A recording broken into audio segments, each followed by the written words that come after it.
ঢোলের তালে তালে এগিয়ে আসছে পহেলা বৈশাখ। ব্যস্ত নগর জীবন পেরিয়ে মানুষ ফিরতে চায় শেকড়ে। সে শেকড় ফেরার ডাকেই আবার জেগে উঠেছে বাংলা চিরায়ত লোকজ সংস্কৃতি।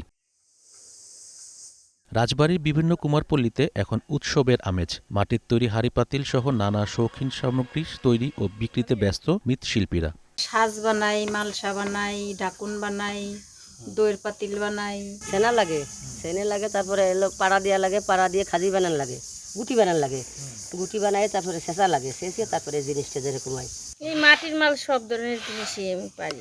জেলার বিভিন্ন পালপাড়ায় দিনরাত চলছে কাজ।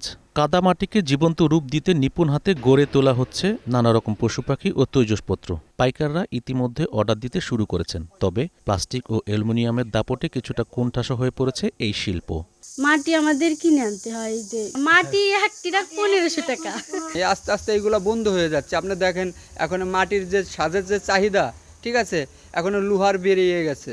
জেলার বিভিন্ন উপজেলায় প্রায় ২০ থেকে ২৫টি পালপাড়ায় বসবাস করে অন্তত ১০,০০০ পরিবার। এর মধ্যে শতাধিক পরিবার এখনও বংশ পরম্পরায় ধরে রেখেছে মৃৎশিল্পের এই ঐতিহ্য। সমাজসেবা কর্মকর্তা জানান, প্রান্তিক জনগোষ্ঠীর জন্য প্রশিক্ষণ ও আর্থিক সহায়তা দেয়া হবে। যে সকল হস্তশিল্প ছোট ছোট এগুলা যাতে আরও বেশি সমৃদ্ধ করা যায়, সেজন্য সরকার যে উদ্যোগ নিয়েছে, আমরা এই দ্বিতীয় পর্যায়ে আমাদের রাজবাড়ী সদর উপজেলার ভিতরে আছে এবং আমরা খুব দ্রুতই সরকারের নির্দেশনা পাওয়া মাত্রই আমরা ট্রেনিংয়ের ব্যবস্থা করব এবং ট্রেনিং শেষে তাদেরকে ক্ষুদ্র ঋণের মাধ্যমে তাদের এই পেশাকে আরও বেগবান করার জন্য আমাদের যাবতীয় কার্যক্রম চলমান থাকবে।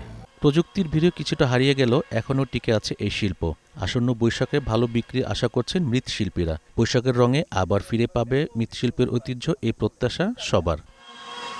Iftekhar Mahmud, green news desk.